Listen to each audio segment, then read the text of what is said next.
আগামী 24 ঘন্টায় অ্যাকশন দেখবো অ্যাকশন। সাল্লু বাবু ছিঁড়ে ফেলাইতে হবে খানকিরে।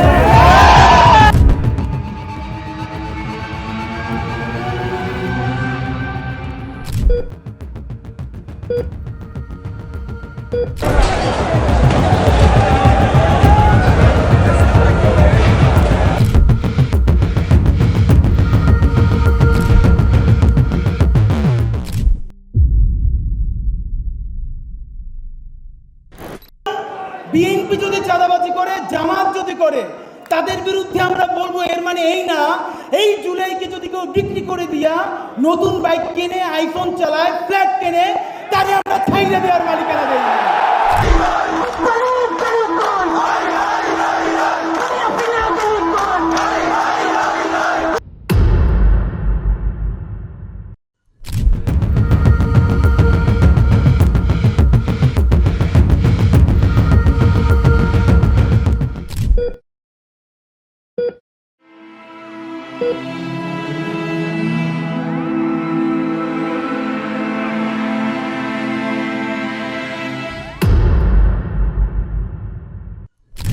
কিছুক্ষণ আগে সিঙ্গাপুরের পররাষ্ট্রমন্ত্রী ভিভিয়ান বালাকৃষ্ণন আমাকে টেলিফোনে এই হৃদয় বিদারক সংবাদটি জানিয়েছেন।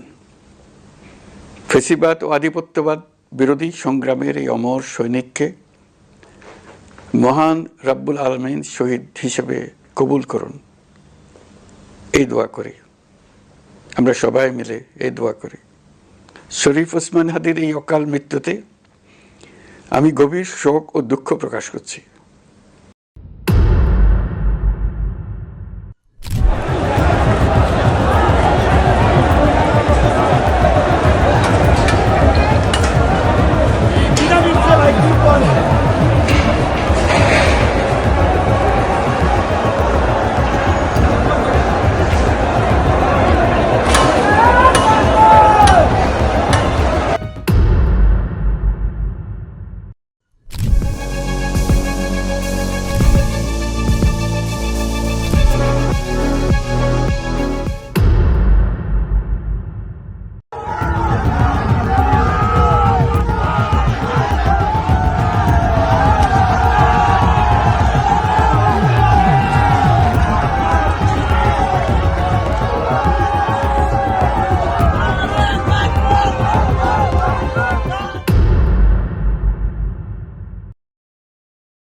রাজ্য আগুন জন্য রাজপুর অন্বেষণ অ্যাম্বুলেন্স যাবে, অ্যাম্বুলেন্স ছেড়ে দেবে, অ্যাম্বুলেন্স নম্বর 2 গেছে।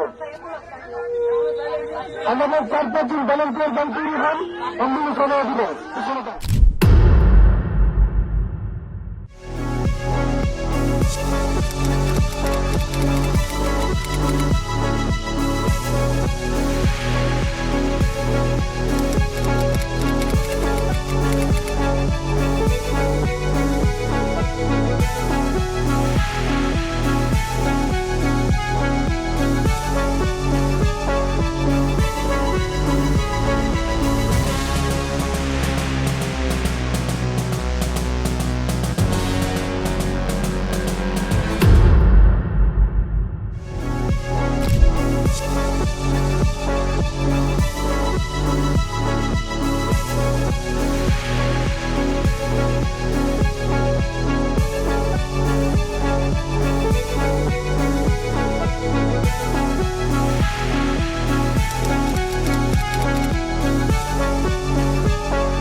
আবারও রক্তাক্ত হলো বাংলাদেশ।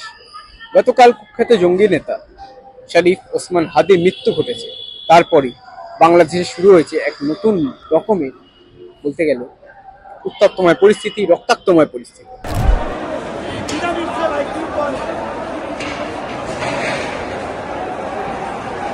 কি হয়েছে বিষয়টা আপনার সামনে আমি উত্থাপন করব।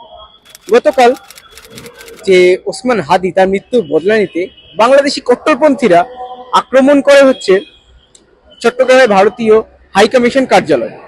পুলিশ সেই আক্রমণকে নিষ্ক্রিয় করে দেয় এবং তারপরেই আমরা দেখতে পাই যে পুলিশের আর নিষ্ক্রিয় করার পরই বাংলাদেশের চট্টগ্রামের 2 নম্বর গেট, সেখানেও তারা আন্দোলন চালান, পুলিশ সেটাকেও নিষ্ক্রিয় করে দেয়। এবার যে এই জঙ্গি নেতা হাদি তার যে মৃত্যু ঘটলো, সেখান থেকে একটা নাম সবার সামনে ফুটে উঠছে, সেটা হচ্ছে সার্জিস আলম। সে কি বলেছে আপনার সামনে যদি আমি উত্থাপন করি, সে বলছে যে অন্তর্বর্তী সরকার যতক্ষণ না হাদির ভাইয়ের খুনিদের বাংলাদেশ ফিরিয়ে দেবে ততক্ষণ পর্যন্ত বাংলাদেশ ভারতীয় হাইকমিশন বন্ধ থাকবে। মানে সে কিন্তু সরাসরি হুমকি দিল যে বাংলাদেশে যে ভারতীয় হাইকমিশন রয়েছে সেটা কোনো রকম ভাবে খোলা যাবে না। এবং তার পাশাপাশি সে আরো বলছে যে না war never war in a war. সে কিন্তু সরাসরি চোখে আঙুল দিয়ে যুদ্ধের ঘোষণা করে দিল ইতিমধ্যে বাংলাদেশের বুকে দাঁড়িয়ে। আমি কিন্তু এই মুহূর্তে ঠিক দাঁড়িয়ে রয়েছি বাংলাদেশ হাইকমিশনের সামনে। সেখানেও কিন্তু যে নিরাপত্তা সেটা কিন্তু পুরোপুরিভাবে আঁটোসাঁটো, সামনে কিন্তু মিলিটারি মোতায়েন করা হয়েছে, পুলিশ মোতায়েন করা হয়েছে, মিডিয়া অবধি ঢোকা এলাও করা হচ্ছে না। আমি ইতিমধ্যে রাস্তার এপারে দাঁড়িয়ে রয়েছি, আমার ঠিক রাস্তার উপরে কিন্তু বাংলাদেশ ডেপুটি হাইকমিশন আপনারা দেখতে পাচ্ছেন সরাসরি, যেখানে আমি কিন্তু ঢোকার প্রচেষ্টা করলাম, কিন্তু কোনো রকম ভাবে মানে যেন কোনো মানুষ ওখানে ঢুকতে না পারে বা কোনো রকম ভাবে কোনো ছবি লিক না হয়, সেই জন্য যে নিরাপত্তা রক্ষী বা বলতে গেলে মিলিটারি বা পুলিশরা সংবাদ মাধ্যমকে কিন্তু ভেতরে ঢুকতে দিল না।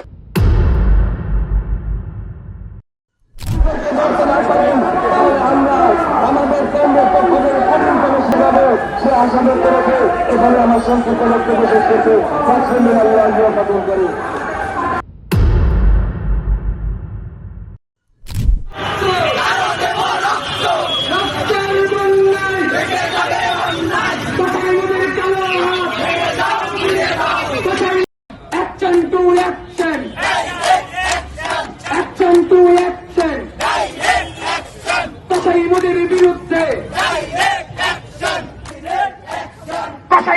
বিরুদ্ধে সন্ত্রাসীদের বিরুদ্ধে